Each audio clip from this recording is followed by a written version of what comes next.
All right, so get this. You've got 100 people, from a 1-year-old baby all the way up to a 100-year-old. They're each in their own little cube, and there's a huge prize on the line, $250,000. But here's the real kicker. There are no challenges, no obstacle courses, none of that. The winner?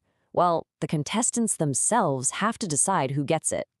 So you see, this thing isn't really about endurance at all. It's a massive, high-stakes social experiment.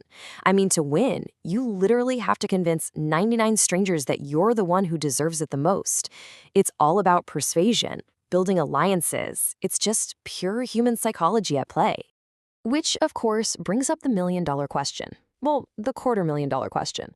How on earth do 100 total strangers agree on a single winner? I mean, what kind of strategy even works in a situation like that? Well, the short answer is they don't, at least not easily. From the jump, this whole thing was never really about finding a consensus. It was about surviving the absolutely brutal process of elimination that kicked in the second they failed to agree. And man, that process kicked off almost immediately. The first test was all about the group's will, and it was pretty clear. Cooperation was about to fail. This was the first major challenge, to see if they could actually band together for the greater good. So here was the deal, and it was brutal.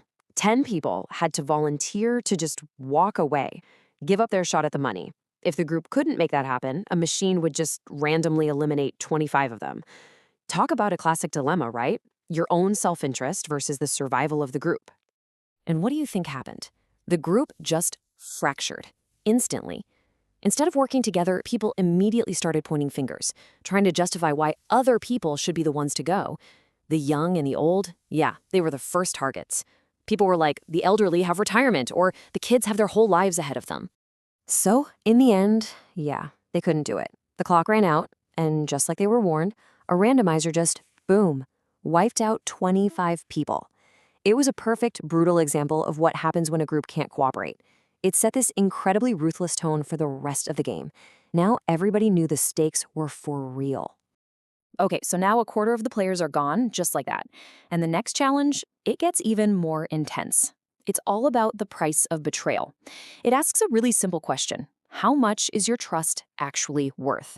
So they get grouped into these rows, and each row has to pick a captain, basically putting their entire fate into one single person's hands. And you can just imagine the scene, right? These captains, they make these big, solemn promises. They're swearing loyalty to their team, the very people who just put all their trust in them. They were supposed to be the protectors.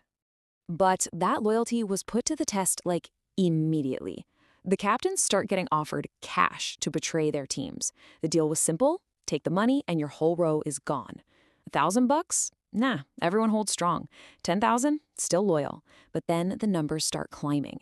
50,000, $100,000. You could just feel the pressure building. And then it happened. Contestant 30. Tempted by a life-changing $100,000, he caved. He took the deal. All it took was 3 little words, "I'm doing it." And with that, he sealed the fate of his entire team. The reaction was just raw. You could hear people screaming, "Shame on you!" An entire group of people, gone, just because the one man they trusted chose money over them. I mean, the price of that betrayal was massive, and it left a huge scar on everyone who was left. And that one act of betrayal, it had this huge ripple effect. It led directly to the next phase of the game, alliance and elimination. This is where we see the rise of a truly ruthless faction. Basically, a bunch of contestants in their 40s saw how easily trust could be shattered, and they were like, nope, not happening to us. They formed this super tight alliance, and their goal was simple: protect their own no matter what. This was a total game changer. It wasn't about just surviving as an individual anymore. Now, it was basically tribal warfare. And the very next challenge, this wheel of elimination, well, it gave that new alliance the perfect weapon. The way it worked was one person spins a wheel, and someone else gets the power to eliminate whoever they want. So, of course, the 40s alliance gets control of that wheel, and they were absolutely ruthless. In what was probably one of the most heartbreaking moments of the entire game, contestant 43, who was a key part of that alliance, eliminates an 11-year-old kid named Gio, even though everyone else was begging her to save him. And she didn't just stop there. In this just stunning show of force, that alliance took out a total of 16 people in one challenge. They completely decimated the other age groups. It created this atmosphere of total paranoia. The message was clear. If you weren't with them, you're against them. You were a target. All right, so as the numbers keep getting smaller and smaller, we hit the end game. And this is where things get really psychological. It's all about honesty versus deception. The next challenge is basically a high-stakes version of Deal or No Deal, and it forces everyone into this direct battle of wits, where telling the truth or telling a lie could mean everything. And this challenge just laid out two very different strategies with two very different outcomes. First, you have contestant 14. He plays it straight. He's honest. He tells everyone his case says eliminated. And what does he get for it? He gets sent home. Then you have contestant 48. He lies. He says his case also says eliminated, even though it doesn't. They believe him, he gets to keep his safe case, and he survives. It's crazy, but in this moment, deception totally paid off. But here's the thing, not every single decision was cynical. There was this one truly incredible moment. One contestant, faced with a choice, knowingly took an eliminated case from another player just to save her. It was like he was jumping on a grenade for her, just a moment of pure selflessness that proved that even in a game this cutthroat, you could still find real empathy. And all of this brings us to the very end. How is a winner actually chosen? We're down to the final 5 people. They're all put into one last cube together. And the rule is simple. They have to unanimously agree on one person to win. If they can't, the entire $250,000 prize gets torched by flamethrowers. No pressure, right?